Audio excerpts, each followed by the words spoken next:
അമ്മ വാസു ഇതുവരെ എണീറ്റില്ലേ? ഇത് രോഹൻ, ഈ വീട്ടിലത്തെ മൂത്ത പുത്രൻ. ആളീ കാണുന്ന പോലെ ഒന്നും അല്ല കേട്ടോ.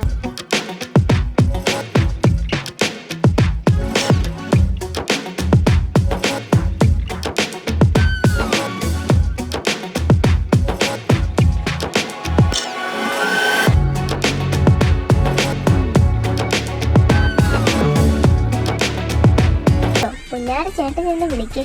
ഇത് ജയലക്ഷ്മി, നമ്മുടെ രോഹന്റെയും വാസുവിന്റെയും സ്വന്തം അമ്മക്കുട്ടി.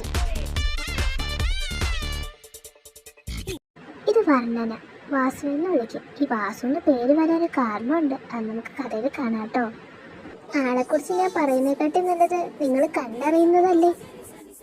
ചേട്ടന്റെ ഫോണും തരും, ഒരു ഫ്രണ്ടിനെ വിളിക്കാനാ. മോളെ വാസു, ഗെയിം കളിക്കാനല്ലേ ഫോൺ? അല്ല ഏട്ടാ. അല്ലെങ്കിലും ഫോൺ തരത്തില്ല. ചേട്ടൻ ഫോൺ തരത്തില്ലല്ലേ, എന്നാ വേണ്ട. ഇവിടെ വെച്ച് ഫോൺ എവിടെ പോയി? അവനും ചത്തു.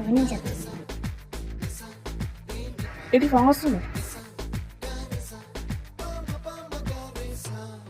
ഹലോ അച്ഛ, എന്താ വിളിച്ചേ?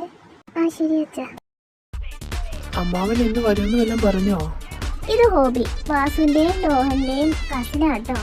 ആളിവിടെ തന്നെ താമസം, അച്ഛനും ഫോണിലായതുകൊണ്ട്. എത്താറായിന്ന്. ഇതാരാന്ന് ഞാൻ പറയാതെ തന്നെ നിങ്ങൾക്ക് മനസ്സിലായി കാണും. വാസുവിന്റെയും രോഹന്റെയും അച്ഛൻ, ദ ഗ്രേറ്റ് ബിസിനസ്മാൻ വർമാരാജ്.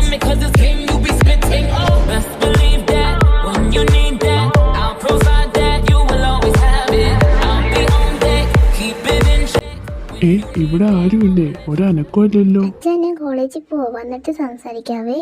അമ്മക്കുട്ടി ഞാൻ ഇറങ്ങുവാ. കൊച്ചാദ്യമായിട്ടാ കോളേജിൽ പോണേ, കാത്തോണേ.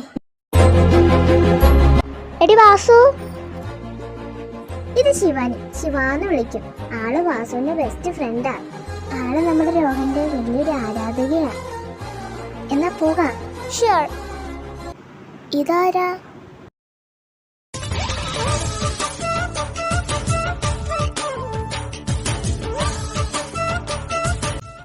I am John Kevin.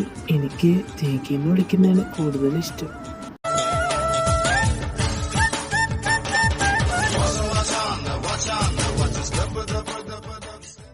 എനിക്ക് അവനെ ഇഷ്ടപ്പെട്ടൂടി. ആരെ? നമ്മുടെ ക്ലാസ്സിൽ ജേക്കി. വർണ്ണന, ഞാൻ വേറൊരാളെ കാത്തിരിക്കുക. അവൾ എന്നെ തേടി വരും, അതെനിക്ക് ഉറപ്പാണ്. എന്നാലും അവൾ ആരായിരിക്കും?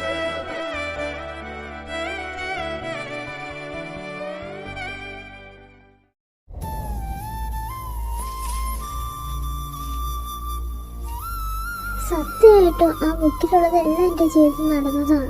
അതെങ്ങനെ നടക്കാനാ? ഇമ്പോസിബിൾ. അത് നിനക്ക് തോന്നിയതാ കൊച്ചേ. എന്റെ വാസു, ഇത് കേഡ്രാമയല്ല. ശരിക്കും നടക്കുവാണെങ്കിൽ നന്നായനെ. ആരും വിശ്വസിക്കുന്നില്ലല്ലോ. ഇനി ഇത് സ്വപ്നമാണോ അതോ റിയലാണോ?